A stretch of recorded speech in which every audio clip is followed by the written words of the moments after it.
The preceding program was paid broadcast. Any ideas, comments, and opinion expressed by the program hosts do not necessarily reflect the views and opinion of the station.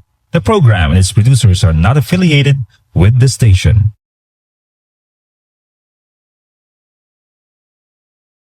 Good afternoon po sa inyong lahat, nating mga taga-pakinig at taga-subaybay ng ating program tuwing hapon dito sa ating station 106.1 Radio Boracay.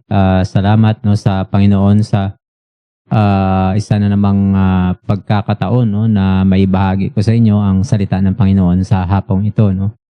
I hope and I pray that you are in good health sa hapong ito habang kayo'y nakikinig sa inyong mga tahanan o kung saan man kayo naroroon sa hapong ito. I hope that you are good. So thank you so much for having us sa inyong mga tahanan sa hapong ito. And atin pong pag-aaralan sa pagkakataong ito about defining the wise and the fool. Ano nga ba yung sinasabi ng Bible patungkol sa wise and fool, foolishness and being wise, So before that, tayo po'y manalangin muna. Let us pray. Father God in heaven, Lord, we praise you and we thank you, Panginoon, sa pagkakataon na kami po ay magsasama sa pag-aaral ng iyong salita. Salamat po sa mga nakikinig, sa mga nanonood sa programang ito. Amin pong panalangin na pangunahan mo po kami, Panginoon. Lord, patawarin po kami sa aming mga pagkakamali, pagkakasala, Panginoon, at bigyan mo kami ng katalinuhan sa hapong ito sa aming pag-aaral ng iyong salita. Nawa ay ikaw ang kumilos at amin pong maintindihan at maisabuhay ang inyong salita. Bless each one of us, Lord, as we continue to study your word. This we pray in Jesus' name. Amen. Okay, so defining the wise and the fool. So every day, whether we realize it or not, we are responding to invitation. Yung pag-aaralan natin is about sa sinabi doon sa Proverbs chapter 9, meron dong invitation, some invitation lead to growth, blessing and life, others lead to regret, destruction and death, so life is not merely a series or random lang na mga events, it is a series of choices between competing voices. Dito nga sa Proverbs chapter 9, si King Solomon presents a powerful at clear na picture of two women standing in the streets, both calling out, both inviting, both offering something to eat. One is wisdom and the other is folly. One offers life and the other leads to death. So today, we will stand at that crossroad at atin pong pag-aaralan itong salita ng Panginoon dito sa Proverbs chapter 9. So defining the wise and the fool. The wise man in Proverbs chapter 9, by definition, biblical definition, the wise person is the one who fears the Lord. Ang isang taong may takot sa Panginoon. Yun po yung definition, biblical na definition. Kasi iba naman yung sa dictionary natin, pag titingnan mo, iba naman yung definition ng being a wise person. So the wise person is the one who fears the Lord. Yung biblical definition is ang taong may takot sa Panginoon, yun yung wise. Kasi sinusunod niya yung Panginoon, yung sinasabi ng Panginoon. And so, diba may sinabi sa Bible, what you sow, you reap. So if you sow obedience and pagsunod sa Panginoon, then you will reap the harvest of blessings.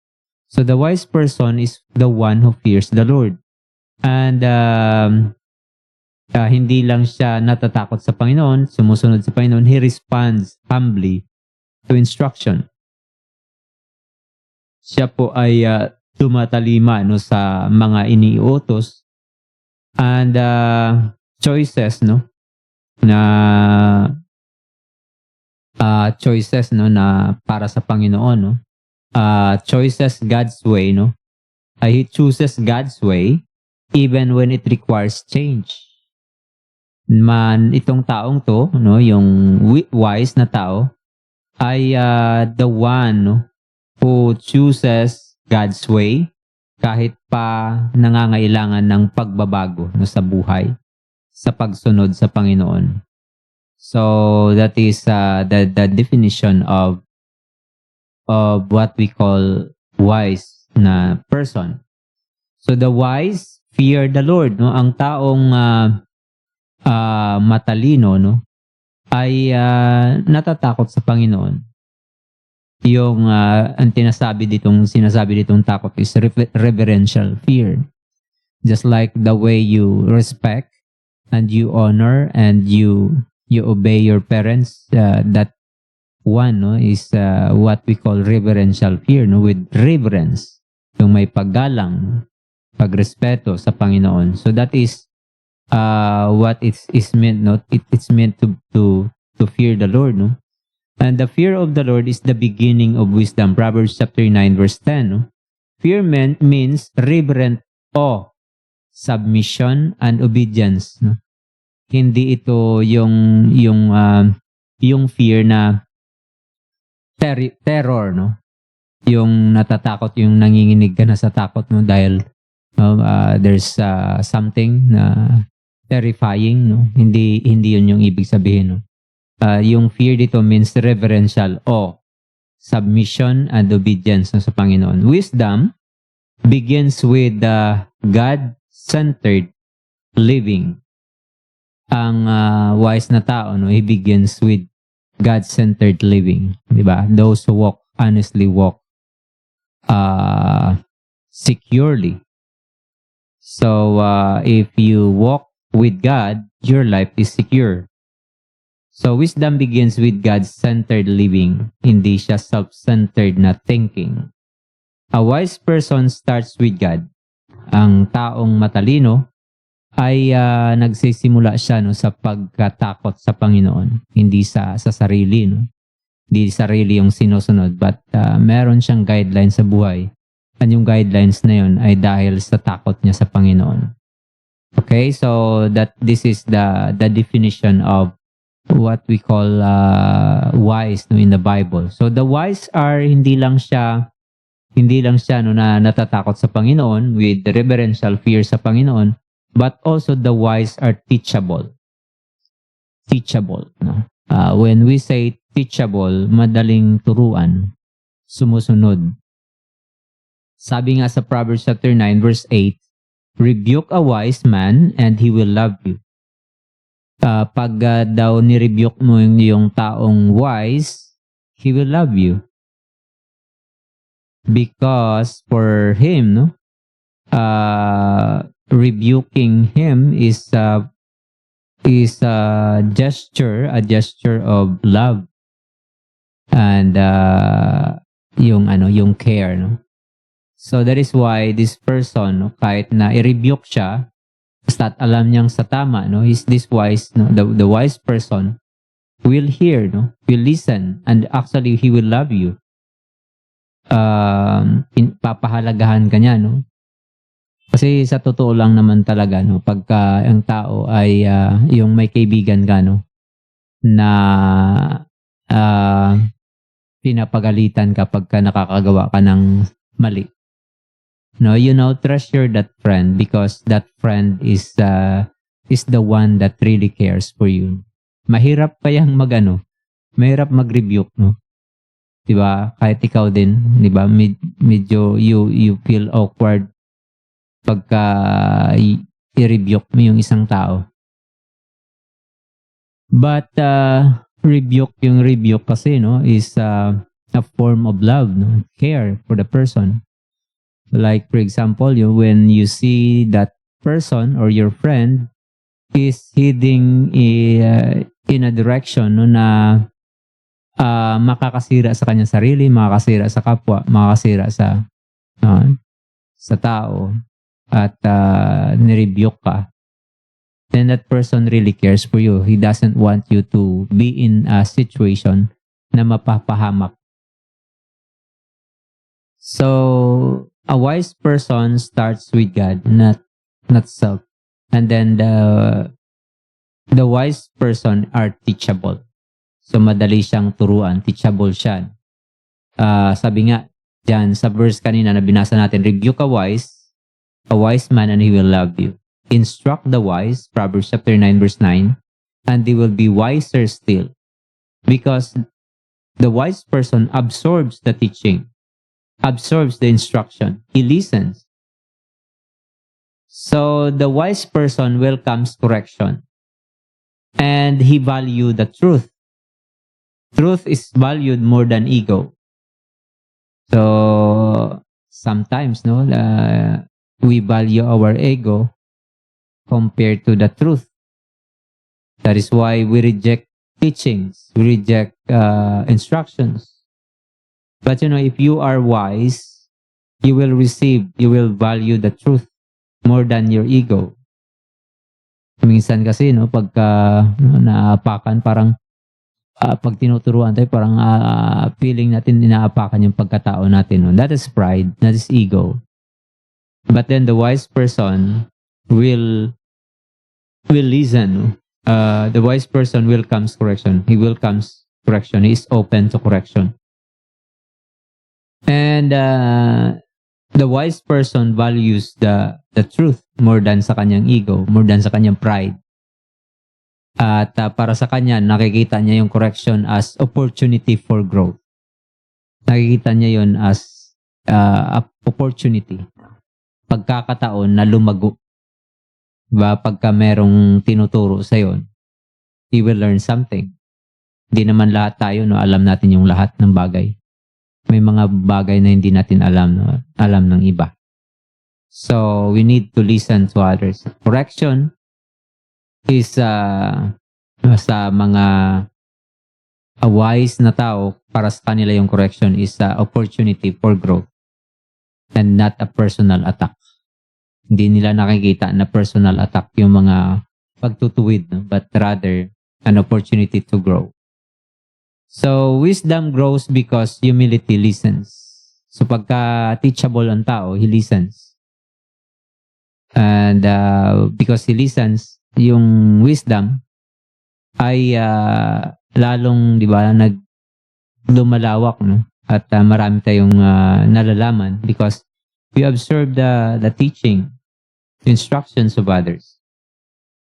Number 3 is the wise person, the wise man respond to God's invitation. So yung wise daw, yung wise na person is he respond to God's invitation. Proverbs chapter 9 verse 5, come, eat my food and drink the wine I have mixed. Wisdom is not admired from afar, it is embraced. So, hindi dapat ganun yung ating pananaw sa buhay with regards to wisdom na yung yung mental assent, yung lang tayo, you agree with your mind but not with your behavior and your so you just nod, you just simply agree. Hindi yun ganun, yung wise person is that he absorbs, he responds to teachings. He values the truth more than sa kanyang ego, and he learns from the instructions, from the rebuke, from the teachings. Yun yung wisdom, yung pagiging maging matalino spiritually. Next is the wise man respond to God's invitation. So ang wise man, he responds to God's invitation. Come, eat my food, and drink the wine I have mixed. Wisdom is not admired from afar, it is embraced. Di lang ito na titingnan mo lang, no? You agree with your mind and then you will do nothing. But if you are really wise, no, you will not only admire, no, but you will do. You will obey. Because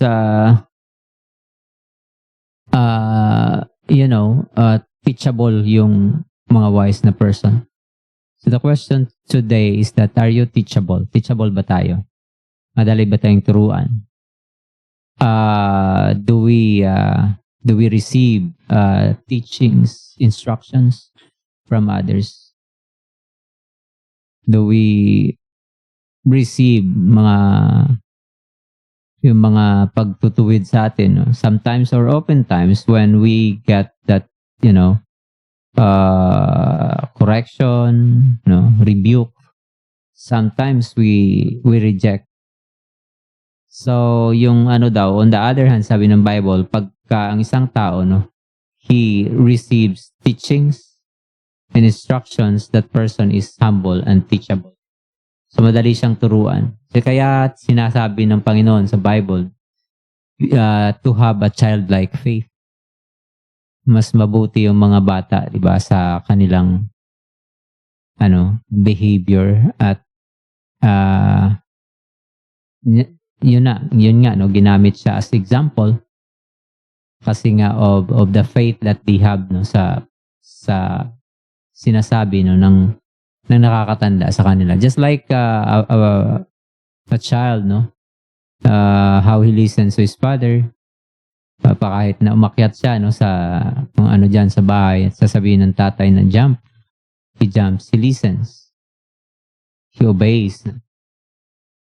Ganon dapat tayo, no, sa Panginoon. We must be obedient. Next is the wise. The wise leave their former ways. Yung wise daw, no, he leaves simple ways. And sabi kasi ng Proverbs chapter 9 verse 6, no, leave your simple ways and you will live. So the wise leave their former ways. Yung dating ginagawa, you leave it. Before you come to know the Lord Jesus Christ in your pre-salvation days, kung ikaw ay nakatanggap sa Panginoon as your Savior and Lord, then before that event, no, took place, marami tayong mga ginagawang mga hindi mabuti, no. But the wise will leave their former ways. Kung totoo ka, no, sa iyong pananampalataya, you are wise if those things, no, mga ginagawa, mga bad habits, mga bad na mga ginagawa ay iiwan mo yan, no. You will leave. Wisdom requires repentance. Ang wisdom nangangailangan ng repentance and direction change. Pag sinabi nating repentance it is the change of the behavior, no? Hindi lang yon paghingi ng kapatawaran, pagsisi sa kasalanan, but rather it is also, no, it follows a change of behavior. Dapat diyan, no, yung 180 turn, no, 180 degrees turn, that you turn away from your old life, no, and gumagawa ka ng yung mga ginagawa mo ay yung mga bagay, no, na nakakaluwalhati sa Panginoon, nakaka-glorify sa Panginoon. So the wise, itong wise man will leave their former ways. Niiwan nila yung dati nilang buhay na kung saan ay di ba, before we got saved, mga ginagawa natin ay hindi mabuti. Vices, lying, stealing are the norms. Yun yung mga madalas na gawin, no? At parang na lang din, normal. We normalize sin during those days. But the wise, sinabi dito, the wise will leave their former ways. Iniiwan niya yung dati niyang nakasanayang gawin. The wise person changes course when confronted with truth. So instead of anger, ang wise na tao ay he changes course when confronted with truth. May mga mga example sa Bible na kinonfront and hindi nagbago, no? Mayroon namang kinonfront, nagbago ng buhay, direksyon ng buhay. Just like David, no? He was confronted by Prophet Nathan, after sinning to God, no? Yung makita niya si Bathsheba na naliligo, na-tempt siya, no? At na-commit niya yung kasalanan. But then, alam ng Panginoon, of course, no? Pinadala niya si Nathan para i-rebuke si David, and David repented of his sin. So yun yung wise. The wise leave their former ways. And yun nga, no? Wisdom requires change, direction change. And growth demands separation from destructive patterns. So, kung wise ka, you depart from things that destroy your body, your life. You will leave that, no? Iiwan mo yun. Kasi alam mo, pagka nagpatuloy ka, ang patutunguhan mo ay hindi maganda. And so, because nakinig ka sa Panginoon, you are wise. So, the person who listens to God and obey His teaching is the one who is considered wise. So, yung tinatawag na matalino. Because he listens. So, how about us, no?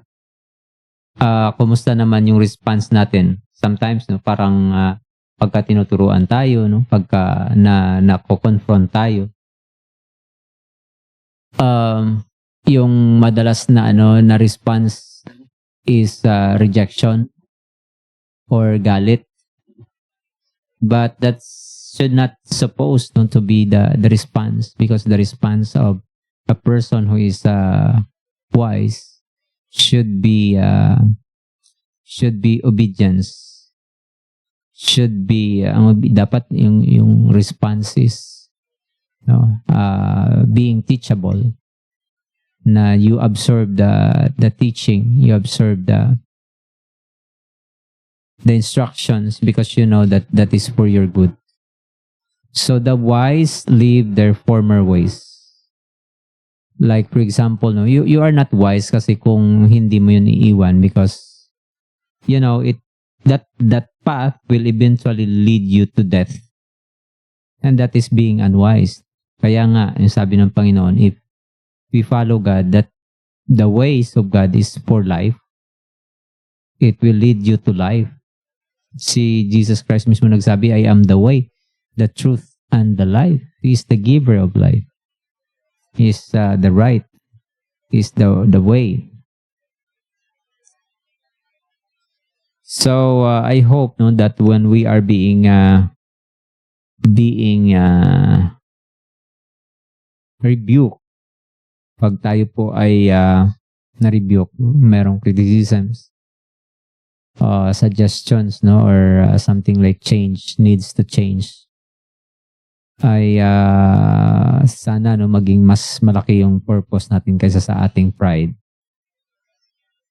Na wag naman sana yung mas malaki pa yung ating pride sa ating sarili, because pride will destroy us. It will lead us to destruction. Sabi ng book of Proverbs, pride goeth before destruction. That is very true. In our life, na pagka tayo po ay we reject the teachings, we reject the instruction. Ganun yun, no? Sa Word of God. When we, di ba, merong na-remember niyo yung wise and foolish builder sa Bible. The wise man, no, he built his house on the rock and the solid and firm foundation. And the other one, he built his life on the sand. So when the rain descended and the floods came, yes, no, parehong materials, parehong bahay ginawa nila, but they build it in a different place. Ang isa, he built this on the sand. So when the rain comes, the storm comes, na destroy siya because it is not standing on a solid and firm na foundation. Whereas yung isa, he dig until such time that merong rock andun sa rock na yun, doon siya nagtayo ng kanyang bahay. So when the rain came, the storms dumating, yung bahay niya ay hindi nasira because he built it in the right foundation. So sa ating buhay, yung ating buhay, if we build it on the right foundation, then matibay yun. Ba kahit nga yung mga engineers, they would really dig up to the point na makita nila yung portion ng lupa na matigas na, makaresist ng load ng bahay, ng structure bago sila magpatayo. So they know how to do it. Ganon din sa ating buhay, we need to build our life na strong foundation, and that foundation is Jesus Christ. Why Jesus Christ? Because He is eternal. He is God. He is the truth. He is the way, and He is the life. So if we separate ourselves to that, sa Panginoon na kung saan nagsabi na He is light, He is the life, and He is the way. Pag tayo po ay mag-separate sa Panginoon, then we are heading to destruction sa buhay. Okay, so the fool, kanina we discussed about the wise. How about the fool in Proverbs? Anong ibig sabihin ng fool, Foolishness, biblical definition niya is the fool is one who rejects God's authority. If you are the kind of person who rejects the authority of God, then you are this person, na sinasabi dito na foolish.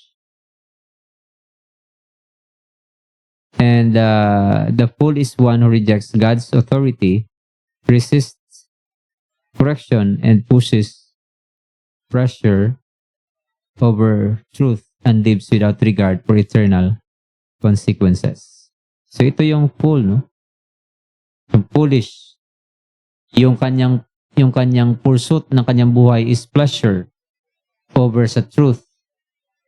And yung buhay niya is without regard sa eternal consequences. If you are living your life na walang pakialam sa buhay mo, sa spiritual life mo, then you are fool. Kasama ka dun sa nilarawan or dinescribe na fool.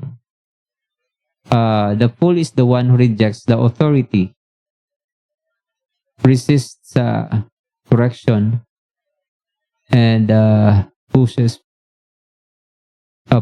failure, pleasure over truth, and lives without regard sa eternal consequences. Kung maalala nyo, may tao sa Bible, sa Luke chapter 16, that he lives a life na walang regard sa eternal consequence. Sabi sa Bible, he was clothed in a purple linen, and he was fared sumptuously. He eats what he wanted to eat. And he eat in abundance. Marami siyang pera.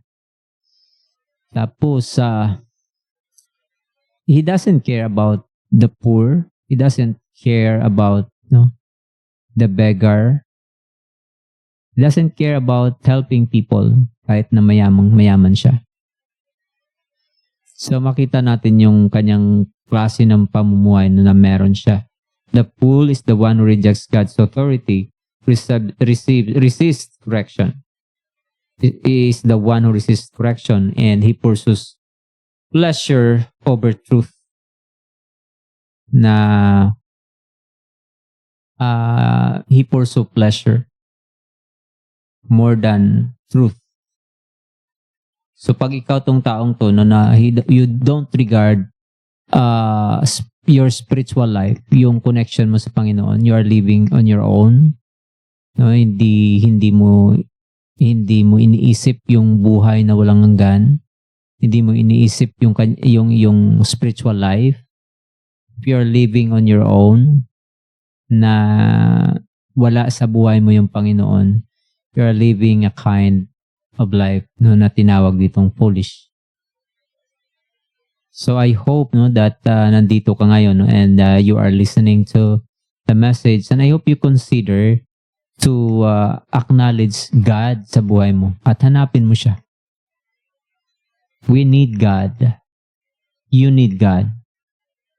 If you will continue in your life na walang regard sa Panginoon, hindi mo man lang iniisip ang iyong spiritual life, darating yung point ng buhay mo na you will feel insecure, sa harap ng kamatayan. We will be really insecure, unstable. Kasi nga, sino yung kakampi natin? Sino yung... Kasi sa deathbed, hindi mo naman hanapin yung pera mo sasabihin mo saan yung pera ko. Or nasaan yung mga diploma ko. Or nasaan kaya yung kayamanan, dalhin mo palibot mo sa akin. Hindi ganon yung hinahanap. Usually, yung hinahanap ng taong dying ay relationship, people.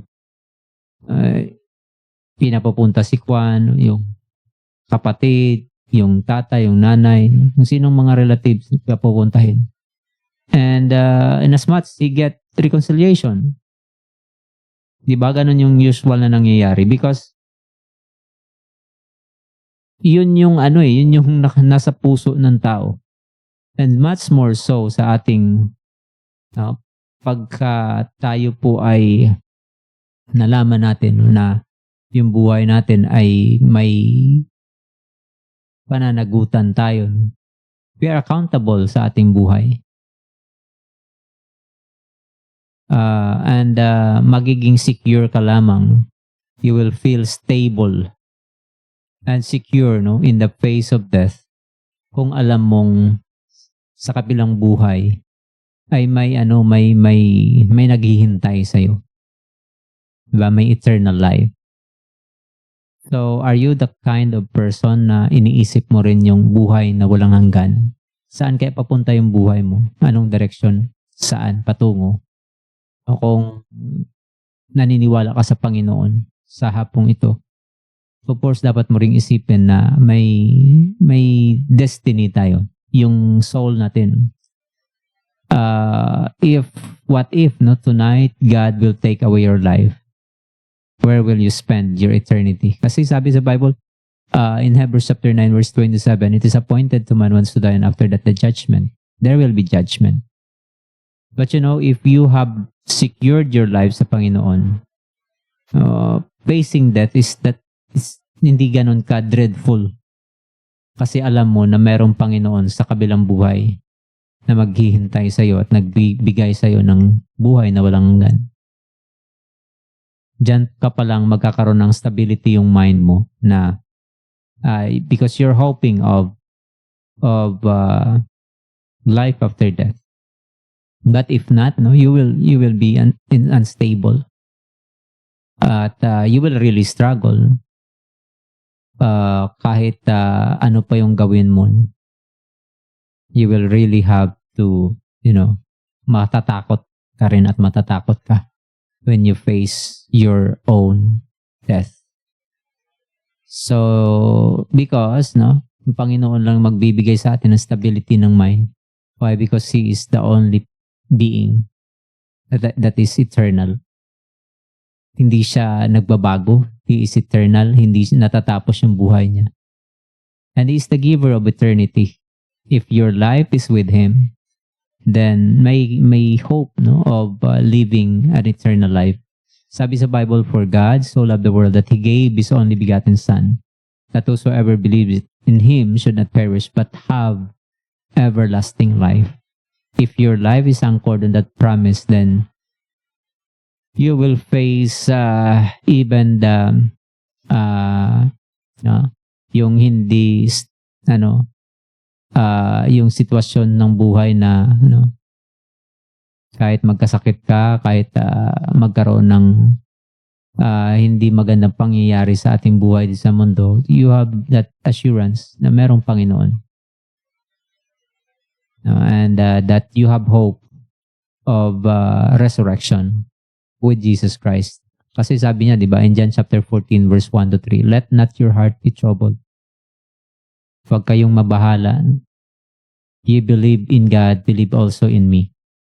Si Jesus Christ yung nagsasabi dito, you believe in God. Sabi niya, kayong naniniwala sa Diyos Ama, maniwala din kayo sa akin. If it were not so, I would have told you, I go to prepare a place for you. Sabi niya, aalis ako, but I will prepare a place for you. And yun ay sinasabi niya sa mga disciples, so those people who believe in Him. Sabi niya, I will go, but I will prepare a place for you. Those people who accepted Jesus Christ as their Lord and Savior ng kanilang buhay.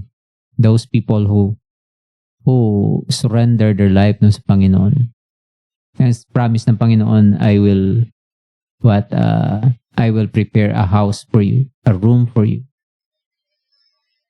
And in the face of uncertainty, you will have that stability because you know that you are anchored to the person who is the giver of life, the giver of eternity, or the creator of the world, the one who prepares eternity for you. So next is the fool is unteachable. Yung foolish na tao is unteachable siya. Whoever rebukes a mocker invites abuse. So he will not tawag dito. Ayaw niya ng rebuke. Ayaw niya ng instruction, ayaw niya ng pagtutuwid. Mataas yung kanyang ego, ma-pride siya, ayaw niyang paturo. So the fool is unteachable. Sabi nga sa Proverbs chapter 9 verse 7, whoever rebukes a mocker invites abuse. You will be abused by a person na fool kasi gaganti at gagantiyan. Ma-pride siya na tao, ayaw niyang palamang. So correction for the fool produces hostility. Nagiging hostile siya, He is not humble. And pride closes the door to growth. Yung pride, he closes the door for growth. Ayaw niya makinig. Ayaw niyang paturo. Ayaw niya. Yun yung description ng fool, Yung foolish. So the fool protects ego at the cost of truth. So yung fool, he protects ego at the cost of truth. So protectionan niya yung kanyang pride more than sa truth. Ayaw niyang patalo, ayaw niyang paturo. Yun yung fool. So if you are here today and ayaw mong makinig sa sinasabi ng Bible, ayaw mong paturo sa salita ng Panginoon, then my friend, you are this one. So I hope no na teachable tayo. Be sure that we are indeed the kind of person that is willing to to hear the word of God. When you are that kind of person who is willing to listen to the word of God, then you will be what? Your life will be directed by the word of God, by Him, by God. So sabi nga the steps of a good man, ang yung lakad daw ng isang matuwid na tao is being ordered by the Lord. The steps of a good man are ordered by the Lord. Na God will take care of him because his steps, he walks in the ways of God, in the way of God. So next is the fool chooses the path of least resistance. Doon sa convenient na daan, ayaw niya ng mahirap. Sabi ng Proverbs chapter 9 verse 16, let all who are simple come to my house. Proverbs 9:16. Fully requires no change, no repentance, no effort. Yun yung least resistance na buhay. Wala kang gagawin, wala kang pagbabago, wala kang discipline, wala lahat. You live without rules. Yung lang, according to what you want. So yun yung fool. Sin fits comfortably with the old life. Foolishness feels natural because it aligns with the fallen nature. So ang foolishness, it aligns with the fallen nature. Magkasundo yan yung fallen nature tsaka yung foolishness. So hindi mo na kailangang there's no need of something radical na mga change, magkasundo yan, magkapareho yan sila, yun yung inclination. So